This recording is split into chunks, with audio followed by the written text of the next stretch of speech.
the Great Baltimore Fire. 31 hours of devastation, the likes of which haven't been seen in Baltimore since. Come join us for the next hour as we take a look back at that historic event, the Great Baltimore Fire of February 1904. Fire, fire, I heard the cry from every breeze that passes by. Imagine everything you see here, from the Inner Harbor to Charles Center, from the arena to the Jones Falls, reduced to blackened, smoking rubble. For that is what happened to downtown Baltimore, February 7th and 8th, 1904. On February 9th, 1904, Baltimore was basically downtown Baltimore, a smoldering ruin. The fire had blazed for 30 hours and was finally under control, though still small fires were popping up and had to be taken care of. They lost more than 1,500 buildings, 2,500 businesses in those buildings, and 35,000 workers were jobless. Translated out to individual businesses, over 20 banks were lost, 8 hotels, 9 newspaper plants. At 10:48 on a Sunday morning, a sleepy, slushy, cold, windy Sunday morning, February the 7th, we have a fire alarm sounds for the Johnny Hurst building located on Liberty Street, German Street, and Hopkins Plaza. And right on that hairpin turn there, we have a fire is announced, and the firemen race to the fire, running, and then some coming with horse-drawn engines. They deal with the fire straight away, and they are quick to get right on the spot. At 10:48, an automatic alarm sounded at the fire department alarm center at City Hall that there was a fire in a building in the downtown district. They dispatched fire equipment to that scene. They were there in a matter of minutes. The firehouse was less than 2 blocks away.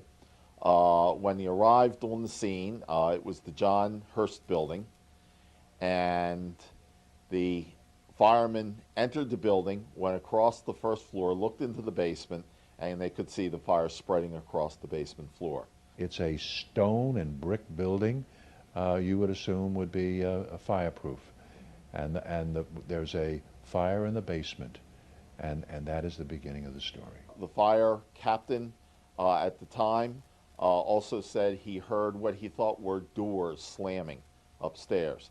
And that's when he began to realize that there was a tremendous updraft going up through the elevator shaft. He pulled his men out just in the nick of time because at 10:55, the roof of the building exploded and blew into lots of pieces that went flying across the intersection. Windows of the building were blown out. All this debris hit other buildings, and within a matter of minutes, instead of one building being on fire, you now had 5 buildings on fire. And the Great Baltimore Fire was off and running. I heard an explosion, followed by fire engines.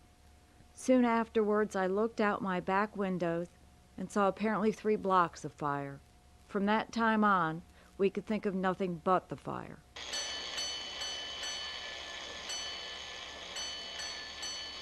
Right after this happened, alarms 2 and 3 were pulled.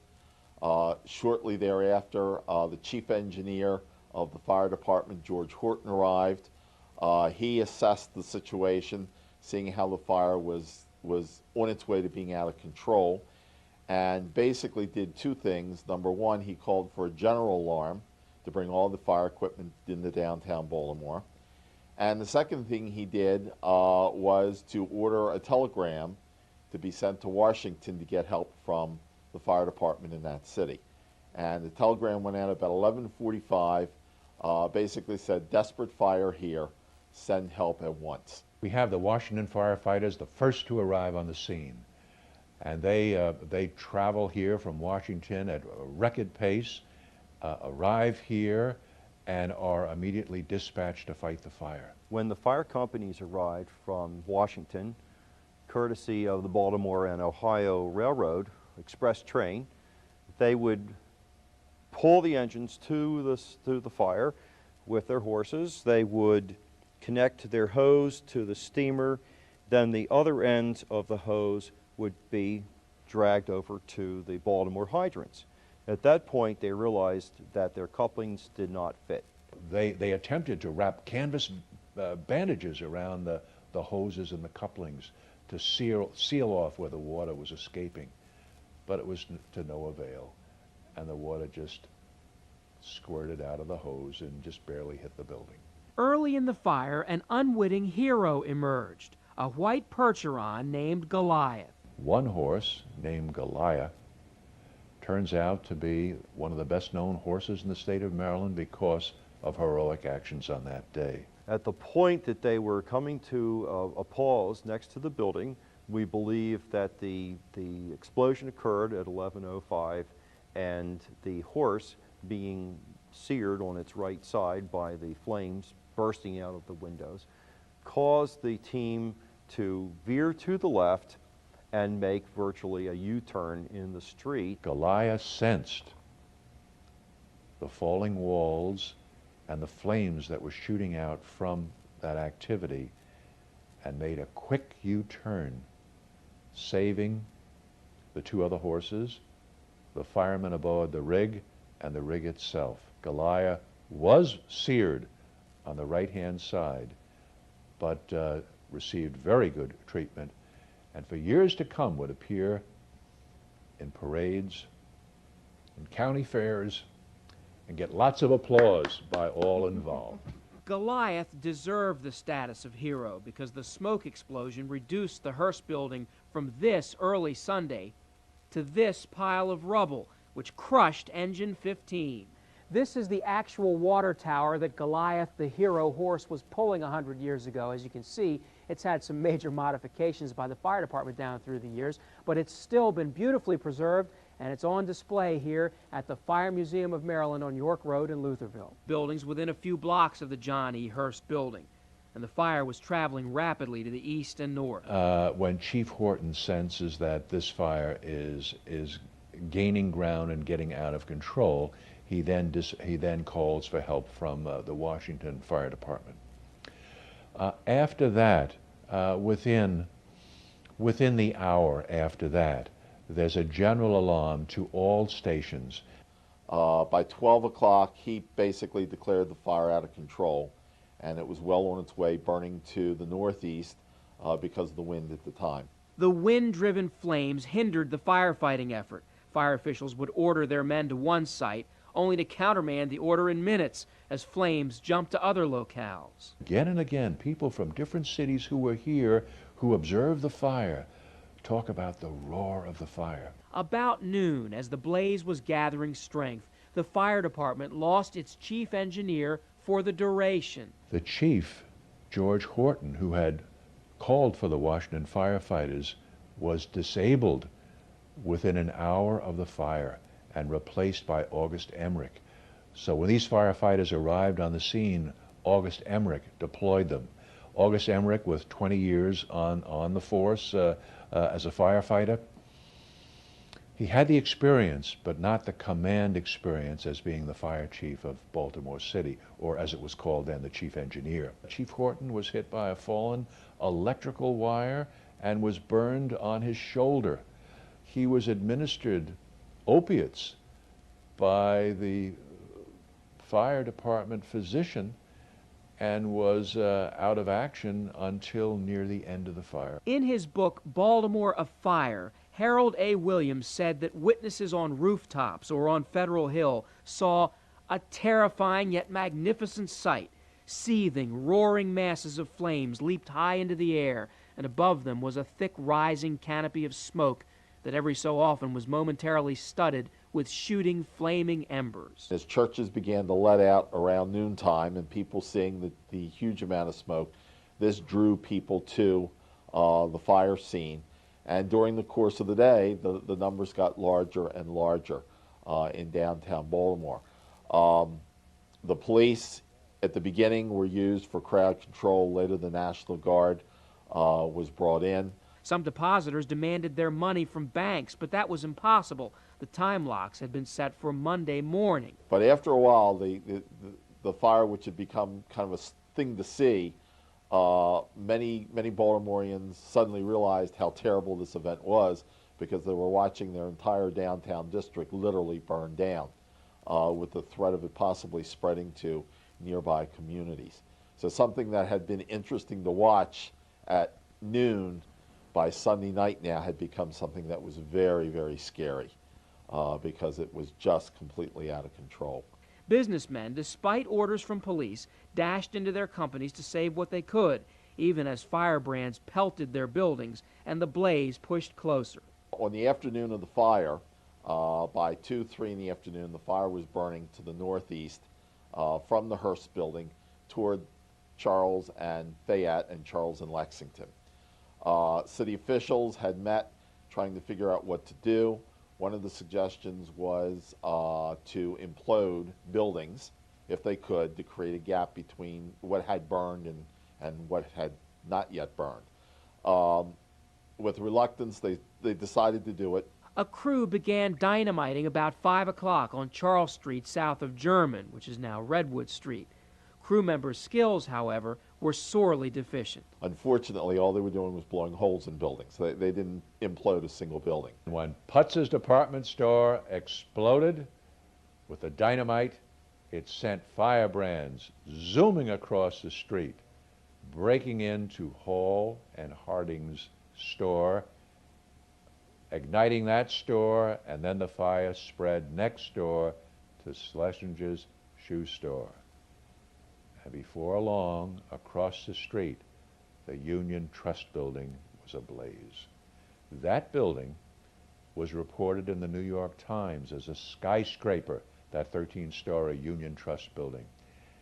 It's still there today, but it was merely just a hulk that was rebuilt on the corner of Fayette and Charles. The story of O'Neill's department store is one of the most famous tales of the Great Baltimore Fire. O'Neill's was located at Charles and Lexington Street, very well-known Baltimore department store. They came to O'Neill's. They wanted to do Mr. O'Neill's department store. He said absolutely no way. They tried to reason with him. Mr. O'Neill basically said, if you blow up the building, I'll be standing in the middle of the building when you do it. Thomas O'Neill, a tall, husky Irishman with a walrus mustache, is standing in the doorway announcing, if you blow up this store, you'll blow me up with it. I'm not moving and you're not going to dynamite this store. He stood his ground. So they gave up. But Mr. O'Neill, turns out, basically saves his own department store. He had a sprinkler system, an interesting sprinkler system on the outside of the back of the building, which he turned on. The other thing he did was he went up to the bedding department and grabbed blankets and went up on the roof of the store, jammed the blankets down into the downspouts, the gutters off the roof, and then he opened up the water tank on the roof, flooding the roof, and of course the blankets preventing the water from going off the roof, creating a very small lake on his roof, and when the firebrands hit it, they were doused out. Thomas O'Neill was a very religious man, and he dashed back to church where he had been this morning, and he asked the nuns to pray, and he asked the parishioners that were there to pray for his store. Fortunately for Mr. O'Neill, the fire never got to his store. It came within a matter of a few feet, and just as it was getting there, this is when the wind shifted. This would be around 7 o'clock in the evening, and the wind shifted from the southwest to blowing from the west, and the fire was blown away from his department store. Thomas O'Neill was asked again and again, particularly on anniversary days, what was it that prevented his building from burning? And he would always respond, it was the Lord, it was God that stopped that fire, it was prayer. He was thankful. In fact, he was so thankful that he left a considerable amount of money that built Mary Our Queen, a cathedral north of here on Charles Street. O'Neill is memorialized in 2 stained glass windows in the cathedral. One in a chapel shows him holding a mass book. A painted panel on an altar in the chapel depicts the Great Baltimore Fire and shows the department store. It was good investment after his death that also helped as well. And so those who watched over his money, they must have had some good help from the Lord as well. O'Neill's other legacy to Baltimore, Good Samaritan Hospital, was founded in 1968 on Loch Raven Boulevard. Today, Good Samaritan is a 271-bed hospital with 1,700 employees. Old man in angry praise and calling loud to heaven for Between 6 and 7 p.m., Police Commissioner George M. Upshur asked Brigadier General Lawson Riggs to call out the Maryland National Guard to help the police. The decision was made to bring them in to the fire district in the beginning as crowd control. Around 7 o'clock, Mayor McLean used the City Hall bell to sound the signal for the Maryland National Guard to report to their armories, which they did. National Guardsmen also helped exhausted firefighters and directed out-of-town firemen who had been ordered to new locations. The hottest corner of the Baltimore fire was the corner of Calvert and Baltimore Streets. And by 10 p.m. Sunday evening, there were no less than 4 major high-rise buildings ablaze. The Continental Trust was going up in flames like a huge torch that was visible from the eastern shore, visible from Washington as a glow. They estimate the temperatures on this corner were about 2,000 degrees at the height of the fire. This is the Continental Trust building, located on the southeast corner of Baltimore and Calvert Streets. The building was completed in 1900 and designed by the architect Daniel Burnham. It was Baltimore's tallest building at 16 stories and touted to be fireproof. The fire reached this building about 10 p.m. The building burned from top to bottom, and the building was rebuilt, and today it is 1 South Calvert Street. Half a block to the south is the Maryland Trust Company of 11 stories. That was ablaze.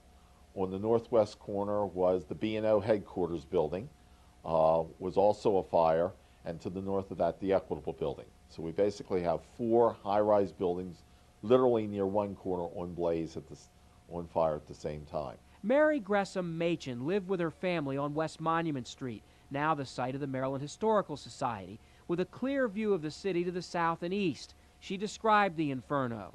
The spectacle presented was appalling. The heavens lighted up with brilliant yellow and clouds of copper-colored smoke rolling in front, the angry flames licking out fiercely. The Alex Brown building, the little tiny building that managed to survive. The story that's interesting about this building is that the fire literally jumped right over the top of this building. It was much like an insulated thermos jug in a way, and the flames were going upward and away from it, but it was right there in the middle. However, the tremendous heat of the blaze did crack the stone foundation, which you can see right here. And these cracks, as a result of the tremendous heat, and Alex Brown basically left them as they are, or as they were, and as a result, this is about the only place in Baltimore you can find actual fire damage from 1904. Located directly south of the Continental Trust building is the Mercantile Bank. It did receive minor damage to the roof from debris falling off the Continental Trust building, but other than that, it survived the fire. Despite the chaos and danger, some people in the fire zone fled only at the last possible moment. There were women at switchboards not far from here that stayed right where they were. And then there were managers who would cover up the windows so the switchboard operators wouldn't be spooked by the flames and indicate we didn't want the bright lights to interfere with the switchboards.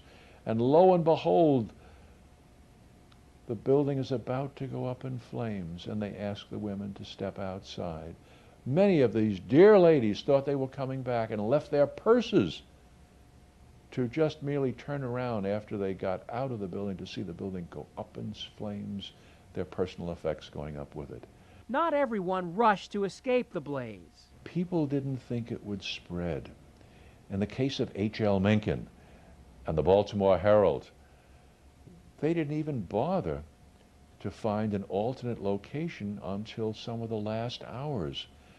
There was H.L. Mencken looking out of the window, reporting on the fire. There were people working on the next morning's newspaper. There were people doing all kinds of tasks, staying right where they were. The Herald was located at the northwest corner of Fayette and St. Paul.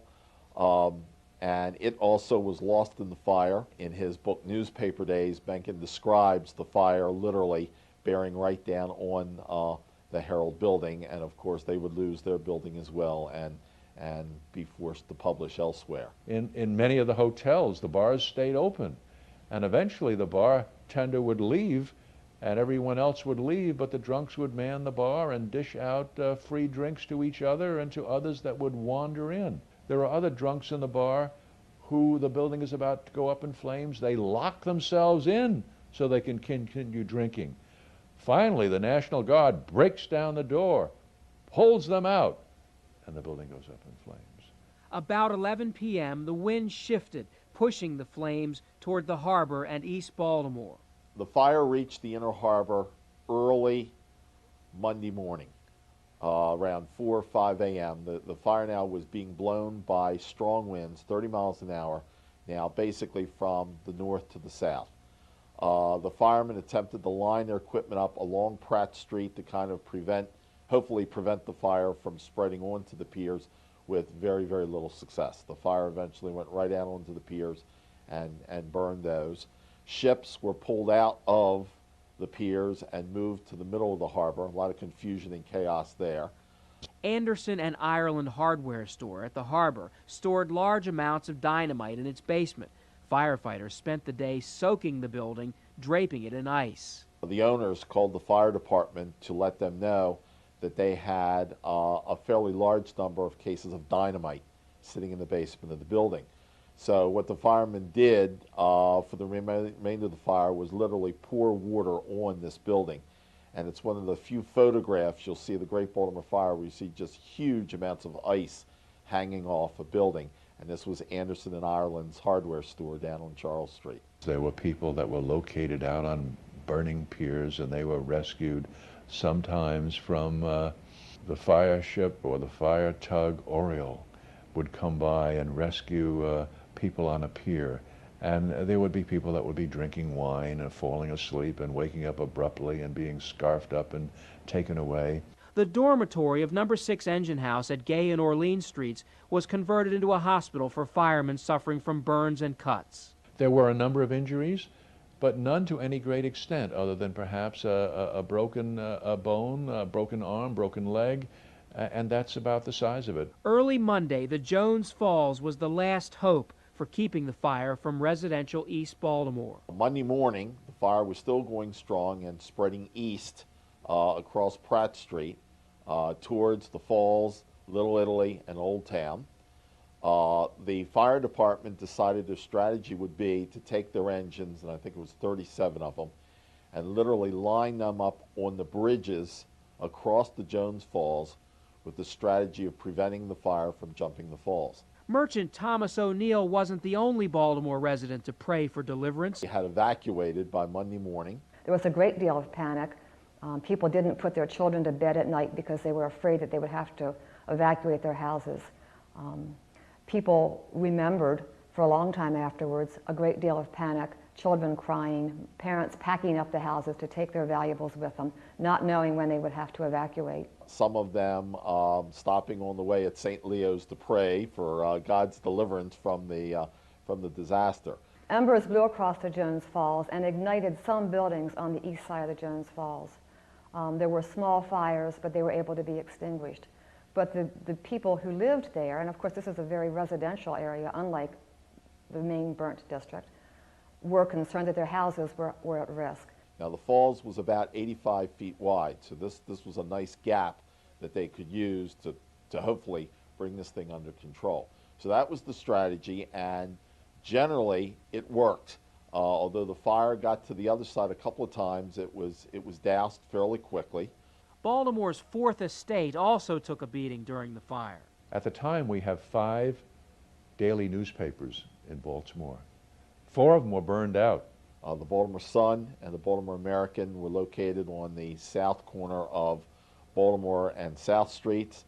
Both buildings were lost. They were cast iron front buildings that literally just collapsed as a result of the fire. The other newspaper that is often noted is the Baltimore Herald. The city editor was a young man by the name of H.L. Mencken. He watched a 16-story office building on Fayette Street catch fire. The flames leaped through it as if it had been made of matchwood and drenched in gasoline. And in half a minute, they were roaring in the air at least 500 feet, Mencken wrote. The Sun actually did publish a newspaper for Monday morning.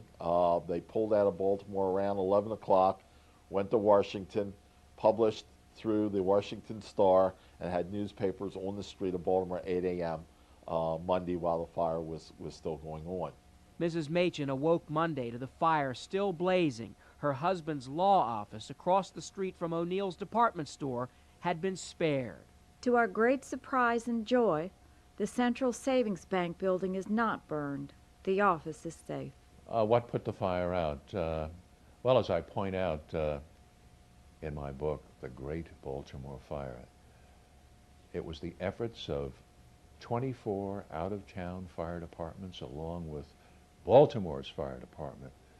It was a total of over 1,200 firemen involved, 460 firemen from Baltimore City, and another 770 firemen from outside of Baltimore. The first outsiders to arrive were from Washington, D.C., but later on we would have firemen coming from Annapolis, towns up in Pennsylvania, York, Altoona, and firemen as far away as New York City. The New York City firemen were one of the last to get here. They arrived on Monday, but that didn't stop them. As soon as they arrived, they jumped right into the battle to help eventually quell the blaze. The fire was brought under control somewhere around 5 in the afternoon on Monday. Now again, that means it's under control. It doesn't mean the fire is out. And the fire would smolder for days after the fire was declared officially under control.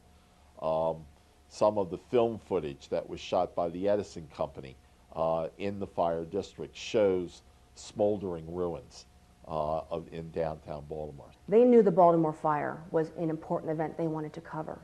So they sent their cameraman, A.C. Adabi, to Baltimore. He arrived in the morning of February 9th, 1904. The fire was still smoldering.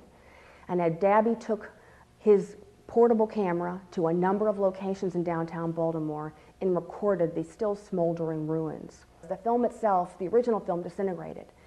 The Library of Congress was able to refilm from the paper prints, and so the film you see today has the quality it has because you're looking at a refilmed version of the paper prints. The devastation was dreadful. 140 acres burned, more than 1,500 buildings and 4 lumber yards gone, 2,500 businesses with 35,000 jobs lost. There was a great concern that with all these people without a source of income, there would be problems. Well, it turned out that businesses were rejuvenated. They formed up on the outskirts of the city in churches and in people's homes, and many of these people were employed straight away. One of the big issues for the businessmen, because again, we had 1,500 plus buildings destroyed, 2,500 companies were out of business as a result of this fire, was companies that were now out of buildings, where were they going to operate? And many of them ended up in private houses in some cases. The 5th Regiment Armory was converted over. Many companies had just small rooms within the 5th Regiment Armory where they were able to conduct business. Many of them literally with signs sitting outside so people could find where they were. The Savings Bank of Baltimore, which was the bank that had the most depositors, was given space in the courthouse to operate directly after the fire. How did the insurance companies handle all of this? Well, there was a great concern on the part of merchants, businessmen, industrialists in this area that all would be lost, that the insurance companies would be bankrupt. In fact, most of the claims were paid off. Baltimore residents viewed the appalling sight of the downtown business district with grief, but their resilience and resolve quickly took over to begin rebuilding. The federal government did not help. The state did not help. Other cities did not help. They all offered assistance, but with municipal pride and the idea that we don't take handouts, Baltimore refused politely help from other cities, as well as the state, as well as the federal government.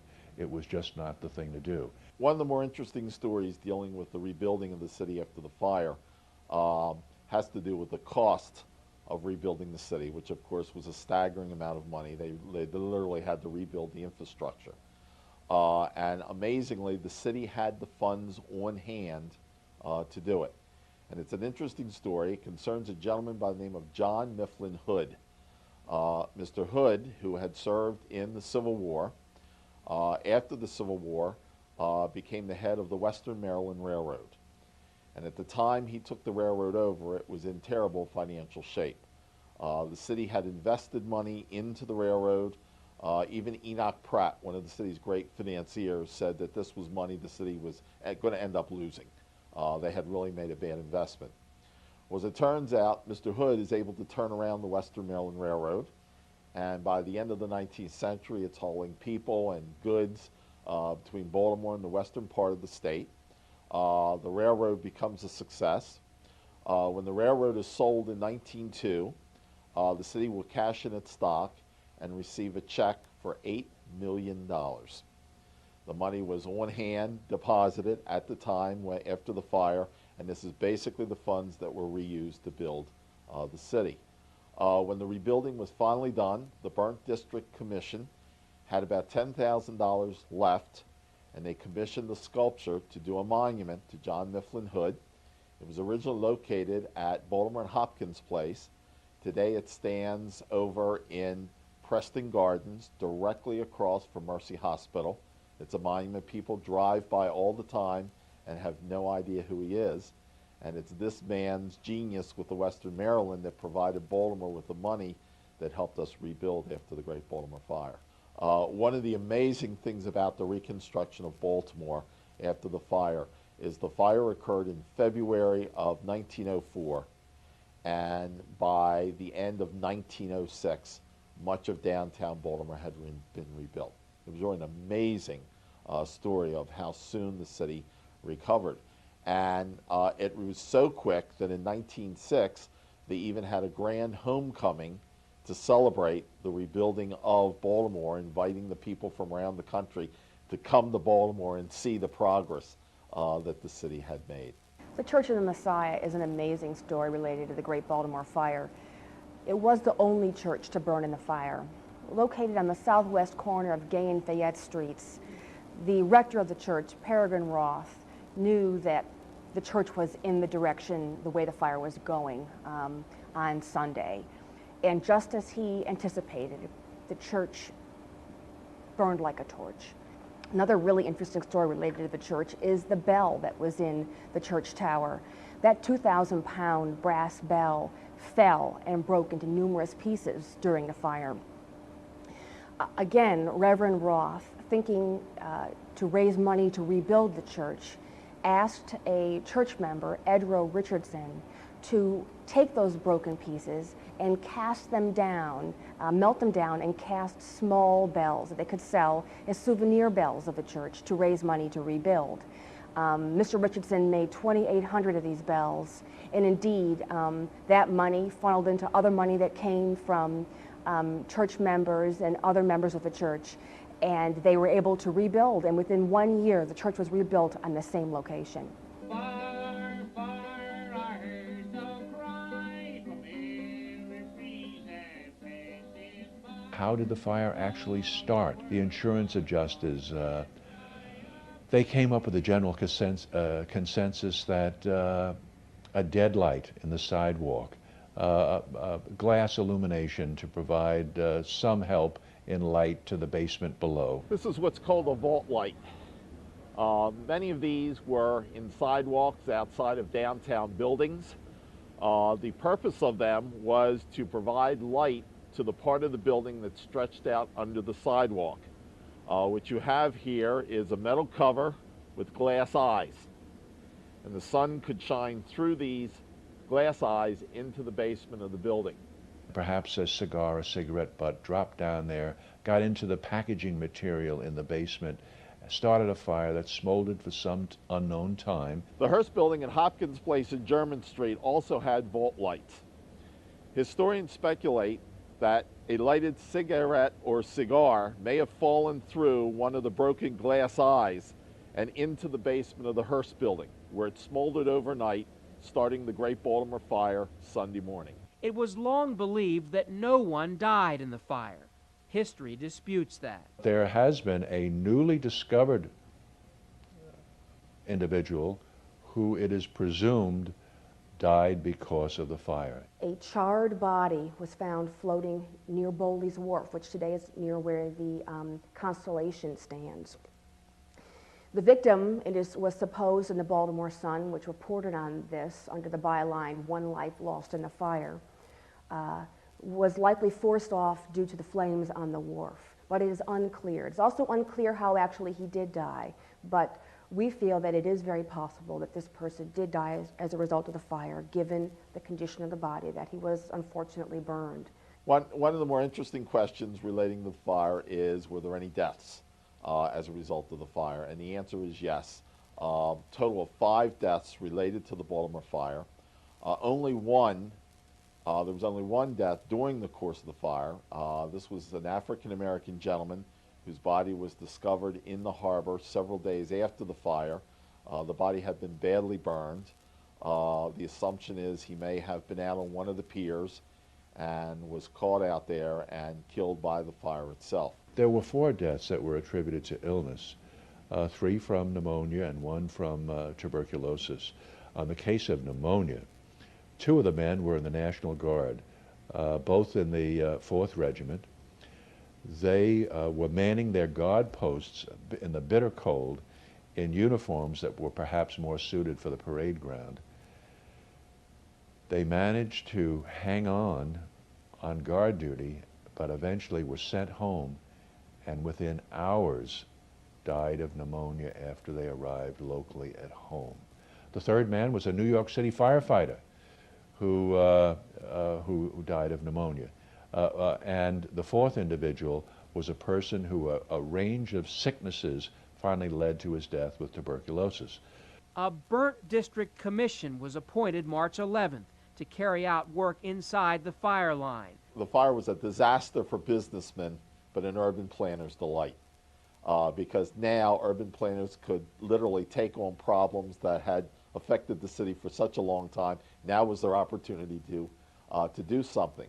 City officials and businessmen disagreed about how to restore the area. The mayor at the time of the Great Baltimore Fire was Robert McLean. He was the youngest mayor Baltimore ever had, younger than even Martin O'Malley by a couple of months. McLean was basically in charge of the rebuilding of the city afterwards, and you can imagine the tremendous pressure that was brought to bear on him as we now had to decide how wide streets were going to be, which companies were going to give him priority to do certain things in the rebuilding of the town.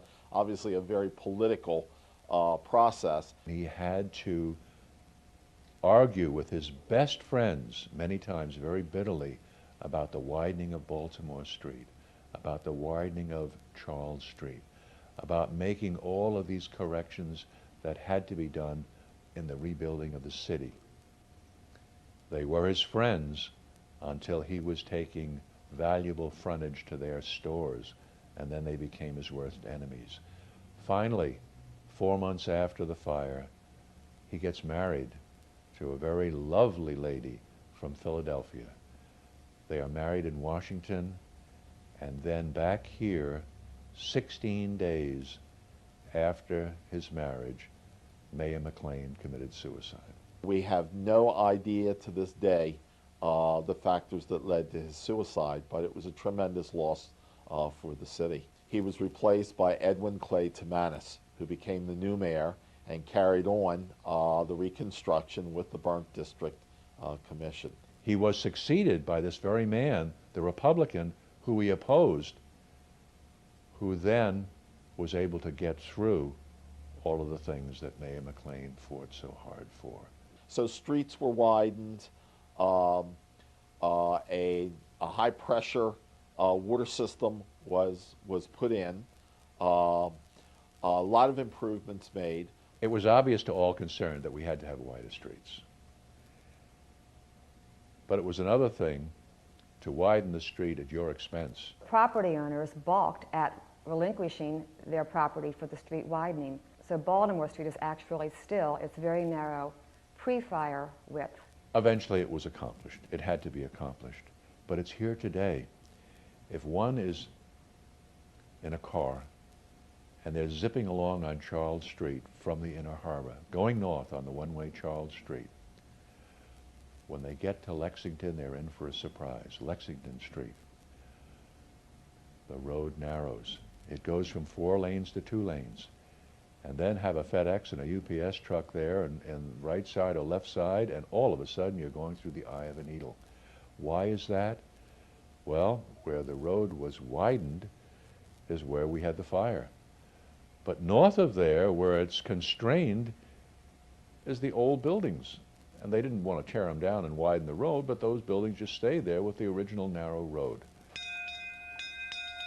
Baltimore's fire led to equipment improvements nationwide, most notably standardized hose couplings. As a result of the lack of compatibility of threads of visiting fire companies to the Baltimore City hydrants, there were a series of meetings from 1905 all the way up to 1925 when a standard was finally adopted. Fortunately for those of us who value our history, the story of the Great Baltimore Fire never grows old here at the Fire Museum of Maryland in Lutherville, but also at several other smaller locations across the region.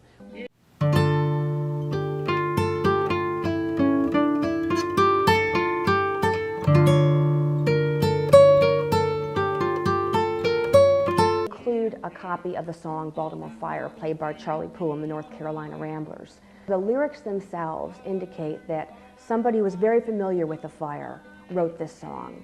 From the fact that the city burned, that the wind was a strong factor in the fire, that firemen fought valiantly but to little avail, and that people prayed to be saved from the fire. Another important element in the Maryland Historical Society exhibit shows how African Americans helped reconstruct their city. What's really exciting is that the city responded. They did hire black workers to clean up and to rebuild, and we can see that in photographs in the Maryland Historical Society and in the Pratt Library's collection. Side by side, they're working with white and recent immigrant laborers, and their faces are very clear, and they're working side by side in the hard labor that it took to remove the millions of pounds of debris and to rebuild the 1,500 buildings that burned with the 800 buildings that replaced them. The fire's impact on a West Baltimore toddler would help change the future of the city's fire department. Arthur Hardy was 3 years old at the time of the fire. He lived on Fremont Avenue with his family, and during the fire, he stood on the top floor of his 3-story row house with his father, and they watched the fire. The next day, he went down with his grandmother to view the devastation. Well, this early exposure to such an incredible traumatic event had a very strong effect on him. And from an extremely early age, he was fascinated by fires and firefighting and firefighters. In 1952, when Baltimore City Fire Department needed auxiliary firefighters again after the war, Smokestack and them became the very first black auxiliary firefighters to join the auxiliary force again in 1952 here in Baltimore. And after that, the rest of it is really history. Their work, the group of that volunteer group, helped pave the way for the first African Americans to actually be hired by the Baltimore City Fire Department the next year in 1953. And so this very early exposure, 50 years later, helped to integrate the Baltimore City Fire Department. The Arthur Smokestack Hardy Museum at 203 North Carey Street contains photos and mementos and is open by appointment. I started the museum in 1995 for Smokestack, and when we did this, we wanted people to know he was a man who knew firefighting. The museum gives you the history of Smokestack Hardy along with the history of the Baltimore City Fire Department. He captured pictures of Baltimore Fire Department, the early days of horse-drawn, he captured pictures of, as the fire department moved on in Baltimore, he captured the pictures of the different stages that the fire department transferred into, from horse-drawn to the modern steam and then on into the modern-day fire department. He was important because he showed the people of Baltimore and the citizens of Baltimore, the Baltimore officials, that we are going to get on these fire trucks. We're going to ride these fire trucks. We're going to help save Baltimore, and we're going to show Baltimore that we're not only trash men or janitors or whatever. We're going to show you that we can get in there and we can help save people's lives and property too, along with the white firefighters. The City Fire Museum is in the former No. 6 Firehouse in Old Town at Gay and Orleans Streets. The section devoted to the 1904 fire includes a plunger used by dynamite crews, a fire axe, a commemorative medallion, a charred cigar found in the ruins, a melted pistol, and scissors and coins welded to this tray by the intense heat. The Fire Museum of Maryland at 1301 York Road in Lutherville houses an extensive collection of firefighting gear, including apparatus used in the Great Baltimore Fire. The museum has a working alarm system and displays more than 50 rigs from 1822 to 1957. The museum also schedules outdoor demonstrations. Other area institutions are also commemorating the Great Fire Centennial with events this year. One neighborhood, however, notes the fire every year. Residents of Little Italy honor St. Anthony with a festival each June to thank him for answering their prayers and saving them from the inferno of 1904. Quite a few of the Italian people down the neighborhood prayed to St. Anthony that the fire wouldn't come over to this neighborhood. And lo and behold, the winds changed and prevented the flames from coming over. And from that day on, they made a vow to St. Anthony that they would celebrate in his honor the saving of Little Italy. Could the rest of the city have been saved? Could the fire at the John E. Hurst Dry Goods Company have been stopped before it caused this? Chief Horton, later in an inquiry, claims that if there had been a night watchman on duty, the fire would have been reported as a fire in the basement that was quickly extinguished, and that would have been that. What emerged from the ashes of the Great Baltimore Fire is a fascinating mix of new and old. As for the old, well, that corner building survived the fire. It burned but was intact and able to be rebuilt. And those buildings that didn't survive, well, they became the foundation for the Great Baltimore Renaissance, which of course continues to this day. I'm Mark Vernarelli. Hope you've enjoyed our program, learning about the history of the Great Baltimore Fire and appreciating the Baltimore of today. Thanks for joining us.